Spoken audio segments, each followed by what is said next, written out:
Olá pessoas, bom dia. Professor Charles, Sociologia, Filosofia e História da Arte, com mais uma dica para nossos estudos, para termos êxito no Enem e demais certames.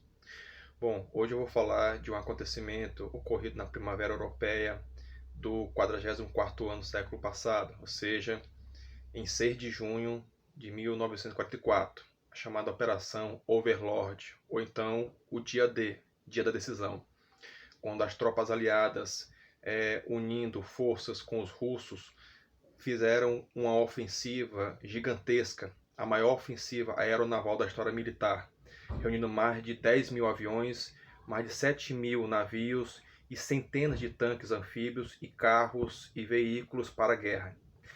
Essas tropas britânicas, canadenses e inglesas se reuniram no sul do arquipélago britânico ainda no final do ano de 1943 e se prepararam para a ofensiva em 6 de junho, mas tiveram que adiar por 24 horas devido ao mau tempo no Canal da Mancha.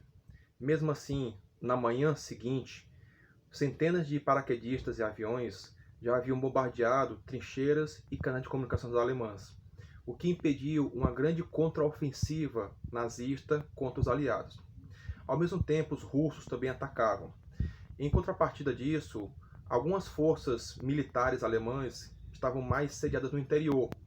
E como o ataque ocorreu na Normandia, na França, centenas de navios já haviam cruzado a barreira naval alemã. E após o fim do dia, mais de 6.500 navios e mais de 150 mil soldados já estavam na fronteira. E assim a ofensiva foi ganhando terreno.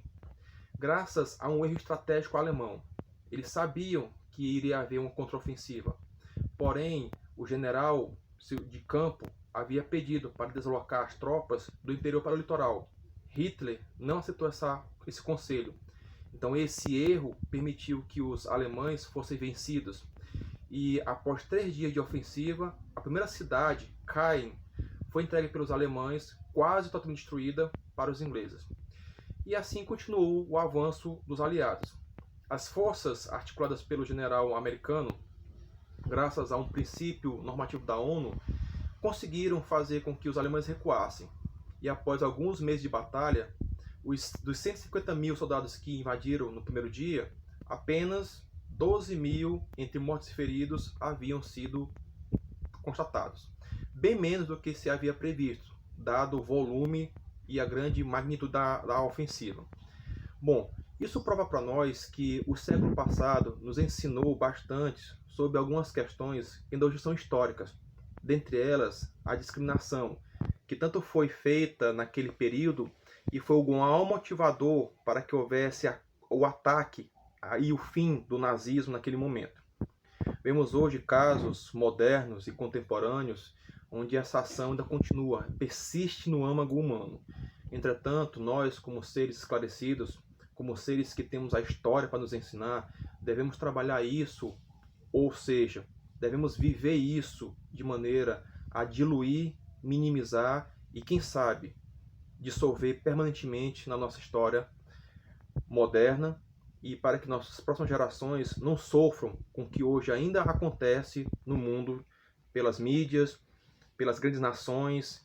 Veja, a França e os Estados Unidos aliados na Revolução Francesa, os Estados Unidos entrando no território francês para tirar os nazistas, mesmo aquela corrida no início do ano de 1945 entre americanos de um lado, pelo oeste, e russos pelo leste, para ver quem chegava primeiro em Berlim para comemorar a vitória, não serviu apenas de um ato folclórico daquele momento, mas para provar o intuito de manter bases humanas, mesmo em tempo de conflito tão acirrado. A França, junto com os Estados Unidos, criaram um documento muito importante, a Declaração Universal do Direito do Homem. E isso está sendo rasgado toda vez que vemos atos de discriminação, de racismo, de xenofobia ou qualquer outro ato que discrimine, que minimize a ação do homem perante outro homem. Então vale lembrar para vocês que a coisa é muito feia ainda. mas pode ser remodelada. Nós temos atos humanizados.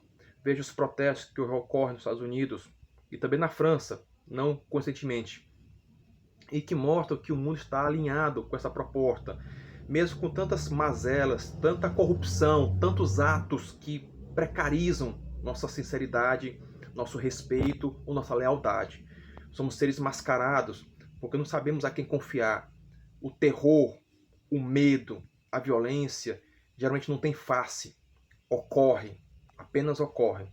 Então fica aí a dica para que vocês trabalhem essas temáticas para o seu Enem concurso, pois seria uma séria candidata para a sua redação.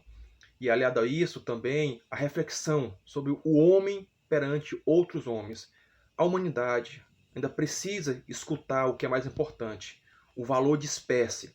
Como eu falo nas minhas aulas, somos várias sociedades, cada uma com a sua cultura particular ou influenciada. Mas no final, somos somente uma única espécie, uma única humanidade. Fique com Deus, até a próxima dica, tchau.